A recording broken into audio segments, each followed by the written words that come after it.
Hey guys, just wanted to film this footage. Kids at school today. Today we have the Nest Cam with Floodlight. I've been waiting for this for quite some time. I actually have a Ring Floodlight, but most of our cameras that we've tried out over the years are the Google Nest. So I figured this would be perfect to add to it. So I'm gonna start the unboxing. Here we go. All right, so here we go. Open this up.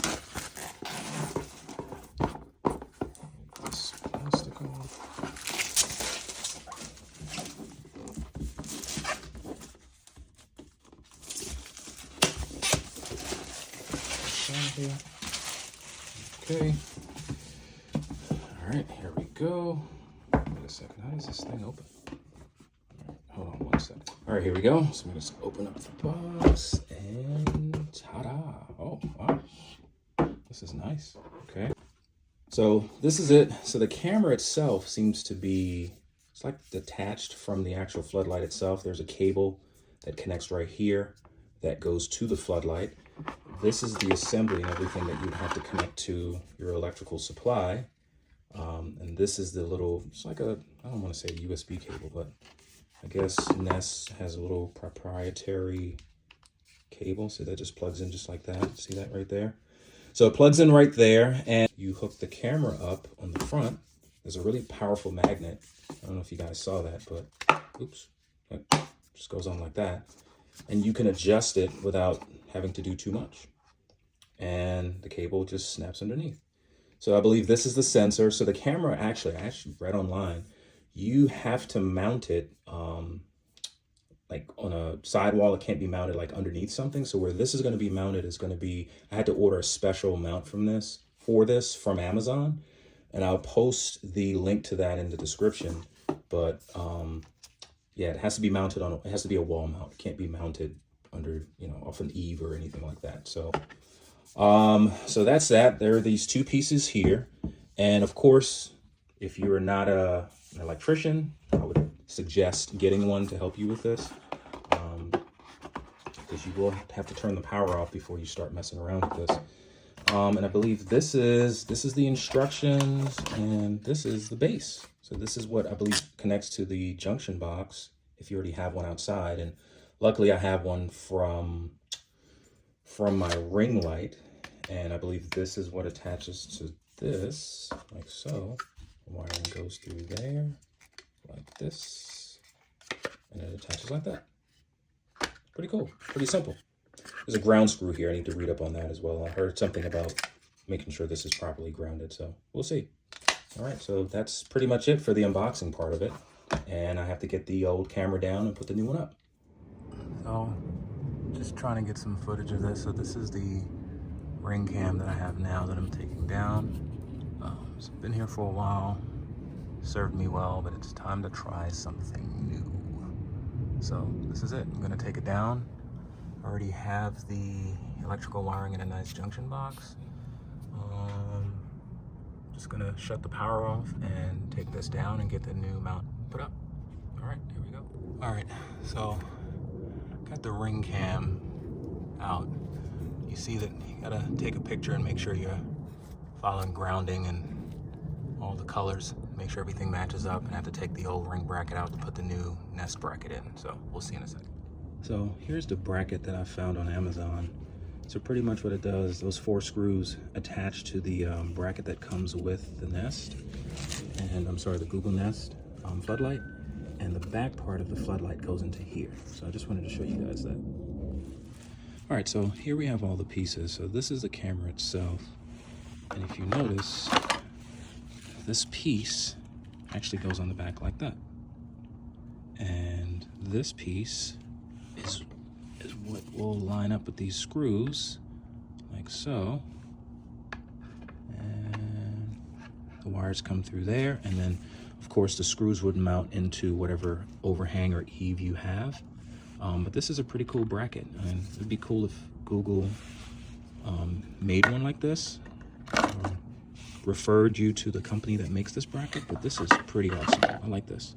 So just wanted to show you guys how this works. All right, cool. So during my unboxing, I forgot to mention there's a box with screws in it. So as I got up on the ladder, I realized I don't have wire nuts or screws, but Thank you, Google, for including screws and wire nuts and all the hardware that's needed to mount the electrical box to existing wiring. And I believe this is like a hanger or something to help it hang while you wire everything up. And there's an Allen key in here.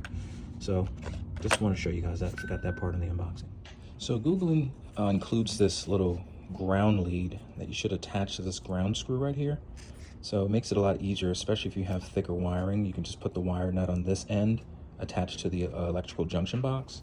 But this is a little, like a green ground lead that comes in the box. So as you guys can see, I have the new plate attached to the electrical junction box. The grounding wire is already attached inside. And these are our 2 wires that we're gonna put to the back of this plate. But I actually have to show you guys something on how the plate goes on to the mounting plate. So here it is. When you attach this, I was playing around with this for a while. You actually have to line the screws up. And pardon me, I'm trying to hold the phone with my leg. But if you see here, there are 4 screw holes, and they actually line up with the 4 screw holes. This is the bracket that I got on Amazon. This is a mounting plate for the camera itself. And it just snaps on there. See, like that? Just line right up. And it actually comes with 4 screws. And the screws, I would recommend putting them in first. I actually played around with this for a bit. And once you get the screws in there, it just screws right onto the junction box. So see, there's 3 screws in, and here is the 4th screw. So there it is. So those 4 screws, so just imagine this, oh great, being upside down, and then the camera could be pointed out into your yard or into your garage or wherever you have it mounted. So this is a pretty cool bracket. So here it is. So I got to get all the wiring. Make sure you pass your wiring through these holes in the back, or actually right through there before mounting it. So I'm gonna get this up there and see how it looks. So here we are. I'm trying to do this upside down, but the 4 screws go in there, your wires come out here, and then you attach the wiring for the Google Nest Floodlight. And I believe your wire nuts will sit back here, up here. So we'll see how that goes in a second. Just wanted to show you guys how that mounts up right there. All right, so this is it mounted with the new ceiling mount or Eave mount, whatever you want to call it. And this is mounted here. So this is a tight fit. When you're putting this on there, it's gotta kind of be careful as you're putting it on. But it should line right up, but there's a security screw that goes in right there, but it's worked out great. So just got to get the power back on and attach the camera. So got the power back on and looks like we're in business. Didn't want to attach the camera with that jolt from the power turning on the breaker. But these LEDs are pretty bright, but looks like it worked out. So just gonna attach the camera. I'm gonna show, oh good, just shut off. So I'm gonna show you guys how to do the setup through the Google Home app. So you remember earlier, there was an Allen key, and there's a special security screw, which is right here, that attaches to the back of the camera to prevent anyone from stealing it. So I'm just gonna attach this to the back of the camera, and I'm gonna show you what it looks like. And here it is. So that's where the security screw attaches to the back of the camera once you attach the cable. But just want to show. So decided to come inside. It's a bit cold out. There's a QR code that's on the lens of the camera that you have to scan, and you cannot add this to the Nest app. It must be added to the Google Home app. So in this clip, we're going to be talking about what are you setting up? So this is in the app, the Google Home app. So I'm going to select the Nest Cam with Floodlight.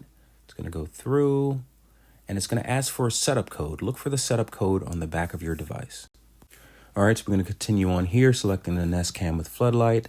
It's going through and it's looking for the floodlight. You're going to accept your terms of service. Help to improve Google Nest Cam. I've said no. We're going to continue on here, your privacy guidelines. And this is asking you, telling you what tools you need to start setting it up. All right, so we're going to continue on here with where the device is located. So this one is going to be in the backyard. So I'm going to select the backyard. It's going to go through and look for it. Just going to wait a little bit here. So now it's going through a download, and you have to check the camera's view and your Wi-Fi connection. So this is showing you if the LED is solid, it's just live viewing, it's flashing. Now we're going to select the microphone. We want to set the microphone to on, and we want audio recording selected as well. And familiar face detection, we want to turn that on as well if you have that set up in the Google Home app. Now, as we go through the setup, you want to select people, animals, you can select vehicles. We don't have any vehicles in the backyard, motion, and if you want to have carbon monoxide alarms, if you want that to be recorded as well. As we continue on, we're going to show, here's a screen that talks about the battery saver mode. I guess if it becomes unplugged, there's an internal battery that would keep the camera running, not the floodlight. And here you can set the camera's volume once you're speaking over the microphone, if you have any motion in your backyard. And here we have the motion settings that's set to high by default, live viewing, and camera events. You want all of those to show up in the Google Home app as well. And that's it. We're all done. So there is the setup of the Google Nest Cam. So I'm going to wrap up this video. This is all done. And, you know, whoa. Where did you come from? Are you making a video without me? Whoa. I thought you were at school. I have to call my lawyers. Your lawyers? You have lawyers? Mother, mom, mommy, and associates to represent me. Because this is clearly a violation of the agreement that we have made. What is this? What? I thought you were at school. No, I was not. Okay, all right. I don't want mom, and associates pulling me up on any legal action for the kid. So, guys, the kid is here. Kid, let's wrap this thing up. Google Nest Floodlight. Is there anything you'd like to say to our viewers? Make sure to like, subscribe, okay, comment down below. Okay, and see you the next time. Bye. See you guys later.